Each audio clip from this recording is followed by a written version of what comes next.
What's up, everybody? This is the Micro Gambling Man here, and today, once again, fucking microtransactions rear their ugly heads and threaten the galaxy once more, and they could inevitably lead to ruining one of the most anticipated games of the year. It happened with Halo 5, and so many other games too numerous to mention. It's happening with Shadow of War, and now it's happening with Battlefront 2. With the public beta having come and gone, it's time to face the cold, harsh truth of the gaming industry once again. You have allowed this dark greed to twist your mind until now. Until now, you have become the very...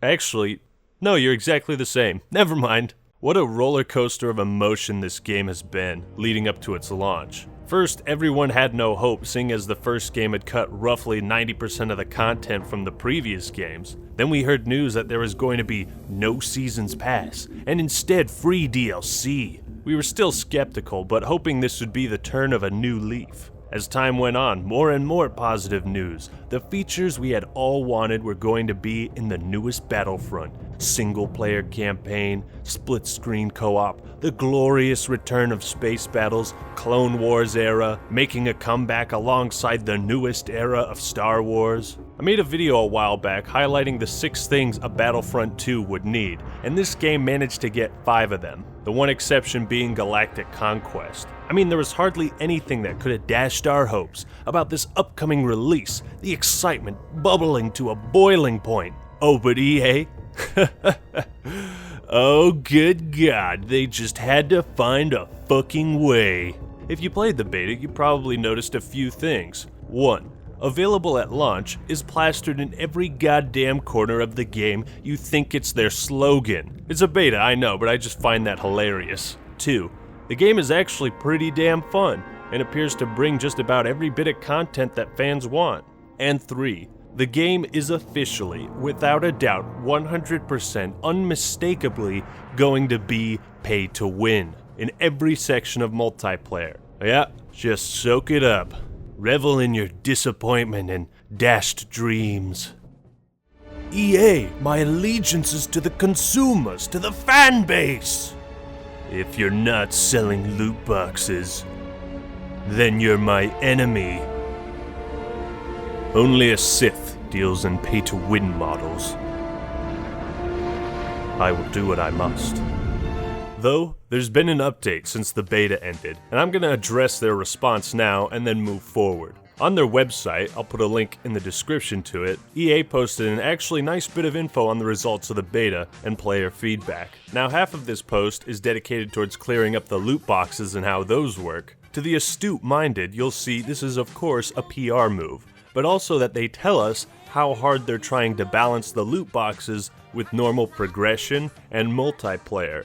Here's the kicker, the problems they discuss could easily be fixed by not monetizing the damn gameplay. They want the loot crates to offer weapons, vehicles, upgrades, but they also don't want to fuck up the balance. So EA is sticking themselves in limbo. You can either make a game with a traditional progression system, cosmetic-only loot boxes, and remove any possibility of pay-to-win, or you include gameplay-altering stuff and have a game with a pay-to-win model. See, if the advantage the loot boxes isn't significant, then there's no incentive to buy them, and if there's not enough good cosmetics, the same is true for that.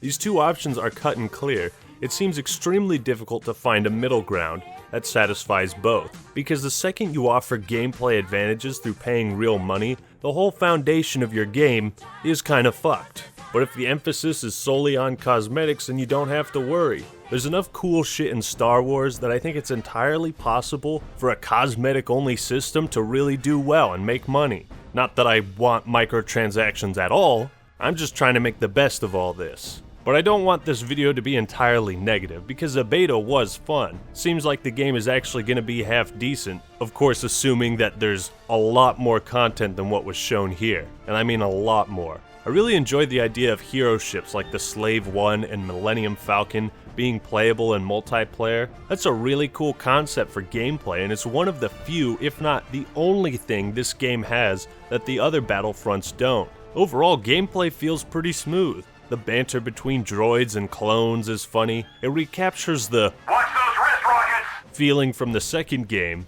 On Naboo, they had some cool little mini in-game cinematics of clones being taken captive, civilians running about. You know, that kind of stuff really makes the maps feel alive. And that was a huge immersion factor for me. The intro and ending cinematics to each match are a nice touch that gives some context to the multiplayer. Flying takes some time to get used to, as does all Battlefield games, but ends up being a blast once you get the controls down. And this space map was pretty awesome as well.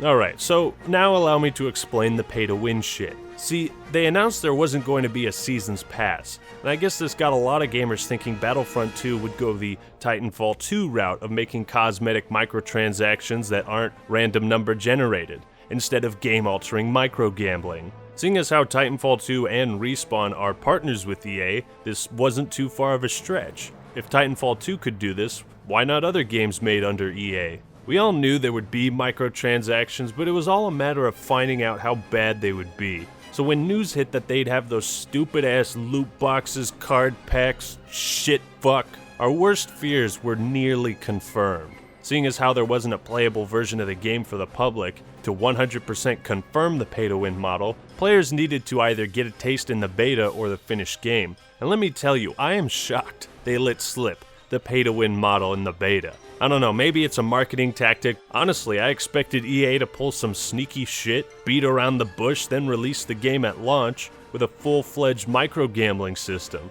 I guess this way we're at least warned about it. For those of you that played the beta, you probably know why it's pay to win. But for those that didn't, let me show you. So you got all these different customizable classes, ships, heroes, etc., which is all well and good. Customization seems to look decently strong this time around, again, assuming if there's more content. But here's the thing, these little equipment cards can add all sorts of bonuses, passive and active improvements to your character. Now take a look at this. There's a card that simply improves the health of your ship. Sounds cool, right? Simple. Well, if you got that shitty level 1 card like me, it only increases it by 5%. But if you got the top tier card, guess what? You now have a blatant 40% health advantage simply because you got lucky or paid money until you did. I mean, what the fuck is that? Man, this is the same shit that Blitz did in Halo Wars 2. Here's another example. Some of the ships got an ability that heals you. Again, shitty level 1 card heals 15%, top tier card heals you completely. If you combine these two top level cards, you have a significant health bonus and an ability that heals you 100%.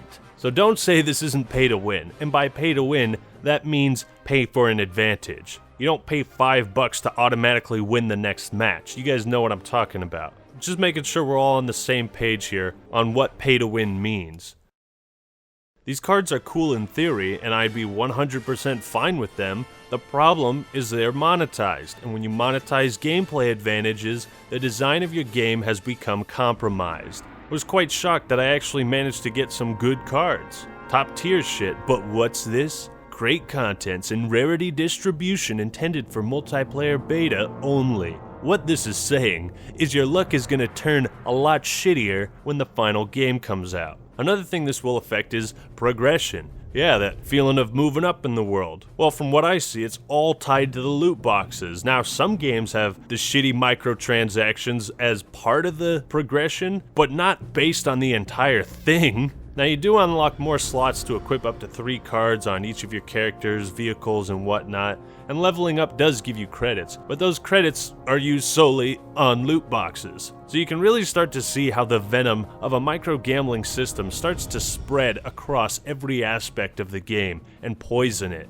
It's completely fucked. I opened a loot box and 2 of the 3 things in that box I already had. The game gave me nothing in exchange. You got shit luck? Well then fuck off. That's the letter I just got from EA and DICE. There are challenges that boost your credit intake a bit faster, so at least that's something. Now you know what's really funny? I can remember back when I was in the 6th grade, we were in a music class on a cold November morning. The teacher stood up and asked, "Does anyone know why today is so important?" And one of the nerdy kids in school shot his hand into the air, and without being called on, he blurted out, "The day Star Wars Battlefront 2 comes out!" And the whole class just burst out in excitement, talking about the game, and I'm just thinking how different things are now. That giddy excitement we used to have has been replaced with skepticism and concern. Maybe it's just because I'm older, but it's funny how things change like that.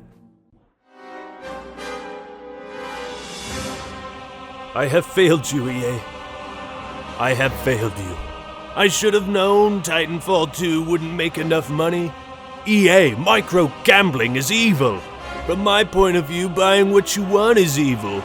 Well, then you are lost. They have let the core multiplayer experience become corrupted, and now serious consequences can and will arise because of this. The cards affect everything: your heroes, your classes, vehicles, ships, the size of your dick. So spend enough money and you'll have an advantage in every facet of the game. Every encounter, you'll be better. To be honest, I think some of these emotes are actually hilarious, and I'd like to believe this system would be great if it weren't monetized. Inevitably, people will exploit this pay-to-win model, and it will ruin the balance of the game, potentially ruining Battlefront 2 as a whole, depending on how many stupid-ass people decide to pay for this garbage, and how widespread the skill gap becomes as a result.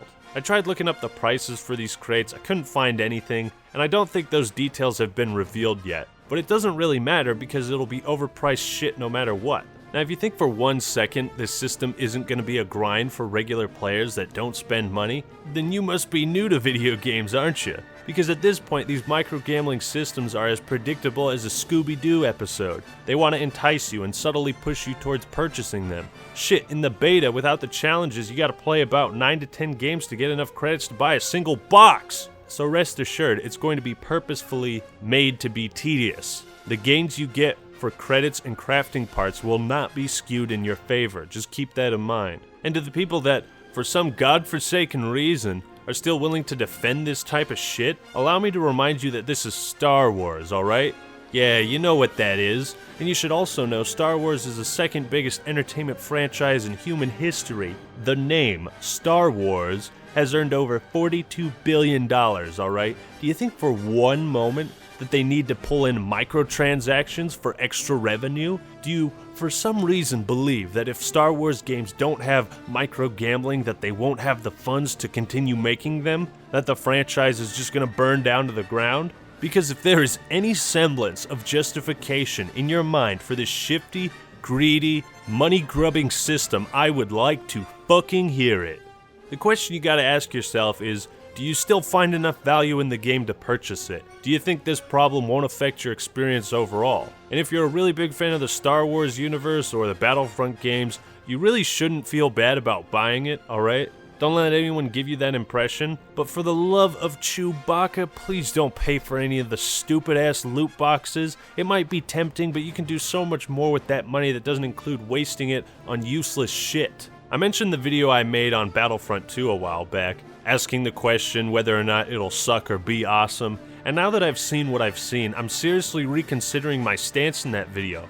I think the micro-gambling is going to severely impact the fun factor of this game, because again, it affects every aspect of the multiplayer, and I don't think there's enough content to justify a purchase if you don't plan on playing online. The fact that so many games have this stupid system, it just becomes redundant, lazy, and I'm tired of seeing the same thing over and over again. It's starting to become a kiss of death for video games. And if this is the final nail in the coffin for you, I got good news, everyone! The original Battlefront 2 servers are back and online play is once again accessible, so you can drop $15-20, whatever its price is, and go replay some of that classic glory if the new Battlefront 2 isn't what you wanted. Overall, I'm really not sure if I'm going to buy Battlefront 2 after this. I'm leaning towards the no fucking way side. The game was really fun and it's a beta, so it's unfinished, but the pay-to-win aspect is unmistakable. It's really going to affect my decision here, and if you've ever felt guilty about supporting a shitty business model, you might reconsider buying this game as well. If you're on the fence, then just wait for the reviews. Don't listen to the ignorant game journalists that don't know how to hold a fucking controller. Listen to the fans and make a judgment for yourself. So that's all I've got to say on the matter. I was hoping this video would be about the awesome gameplay, but right now this is more concerning to me than what the game actually presented in the beta. But what do you think? Will you be getting Battlefront 2? Has your wallet made up its mind yet? Do you think this micro-gambling system is as bad as I'm making it out to be? Whatever your thoughts, let me know in the comments below. subscribe if you're new, and like the video if you enjoyed it. Alright everyone, that's all I got for today. This is the Act Man signing out. Peace!